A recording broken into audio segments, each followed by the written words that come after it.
अस्सलाम वालेकुम। आज हम गुन्ना के बारे में सीखेंगे।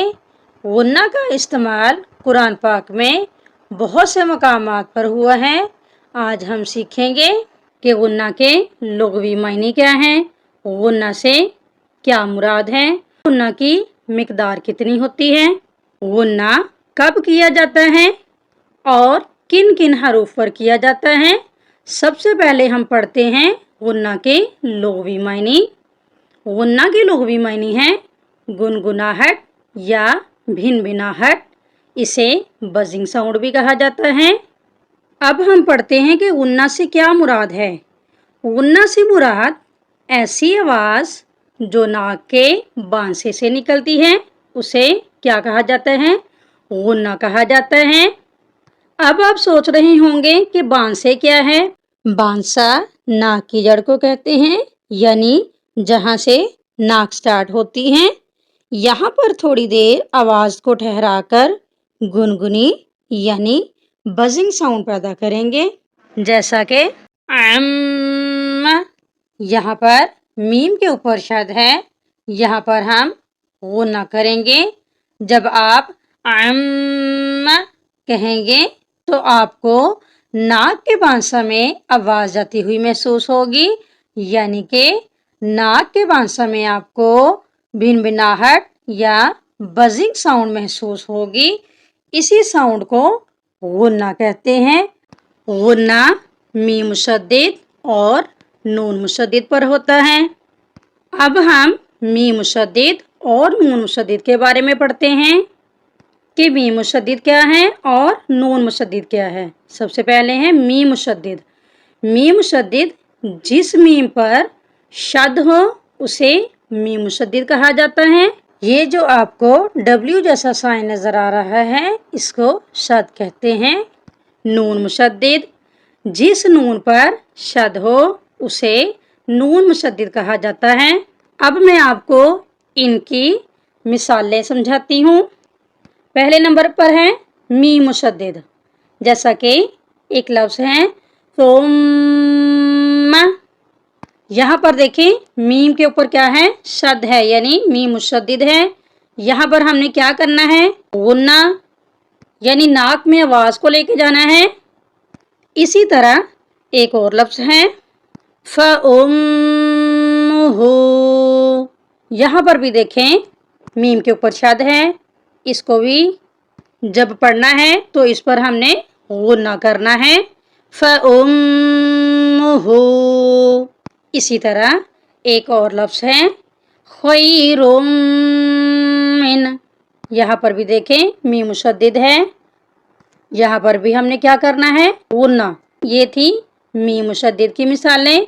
अब हम नून मुशद्दिद की मिसालें पढ़ते हैं। सबसे पहले लफ्ज़ है इन्ना। यहाँ पर देखें नून के ऊपर शद है, यानी नून मुशद्दिद है। यहाँ पर हमने क्या किया, गुन्ना, इन्ना। इसी तरह एक और लफ्ज़ है ज़्वन्ना। यहाँ पर भी देखें नून मुशद्दिद है, यहाँ पर भी गुन्ना करना है। इसी तरह एक और लफ्ज़ है कुन्ना।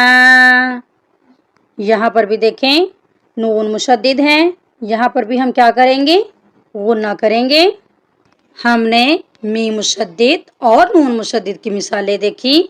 अब हम बात करते हैं इसकी मिकदार की कि गुन्ना की मिकदार कितनी है। गुन्ना की मिकदार एक अलिफ के बराबर यानी 2 हरकत है। इससे ज़्यादा इसको लंबा नहीं करेंगे। आइए अब हम कुरान पाक से गुन्ना की मिसालें देखते हैं। सूरत अन-नबा आयत नंबर 1 में है अम्मा यतसाअलून। यहाँ पर देखें मीम मुशद्दिद है, मीम मुशद्दिद से पहले आइन है। आइन के साथ हमने जब मीम मुशद्दिद को मिलाया तो मीम पर हमने क्या किया, गुन्ना। यहाँ पर गुन्ना करना है, यानी नाक में आवाज़ को ले जाना है। अम्मा यतसाअलून। मीम मुशद्दिद की एक और मिसाल है सूरतुल मुतफ़्फ़िफ़ीन आयत नंबर 9 में है کتاب مرقوم، یہاں پر دیکھیں میم مشدد ہے، یعنی میم کے اوپر شد ہے، یہاں پر ہم غنہ کریں گے۔ کتاب مرقوم۔ ہم نے میم مشدد کی مثالیں سیکھ لیں کہ میم مشدد پر کیسے غنہ کرتے ہیں۔ اب ہم نون مشدد کی مثالیں سیکھتے ہیں۔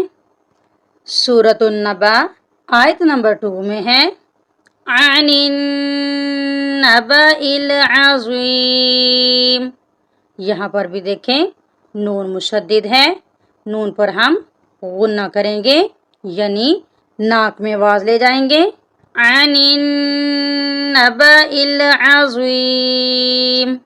نون مشدد کی ایک اور مثال دیکھتے ہیں۔ سورۃ الناس آیت نمبر 6 میں ہے من الجنۃ والناس، یہاں پر بھی دیکھیں جنتی، اس میں کیا ہے نون مشدد، تو نون مشدد پہ ہم غنہ کریں گے، اور جو اگلا لفظ ہے والناس، یہاں پر بھی نون مشدد ہے، یہاں پر بھی ہم غنہ کریں گے۔ من الجنۃ والناس۔ تو یہ تھی نون مشدد کی مثالیں۔ امید ہے آپ کو لیسن کی سمجھ آ گئی ہوگی۔ اللہ تبارک و تعالی ہم سب کو صحیح معنوں میں قرآن پاک پڑھنے کی، سمجھنے کی اور اس پر عمل کرنے کی توفیق عطا فرمائے۔ اللہ حافظ۔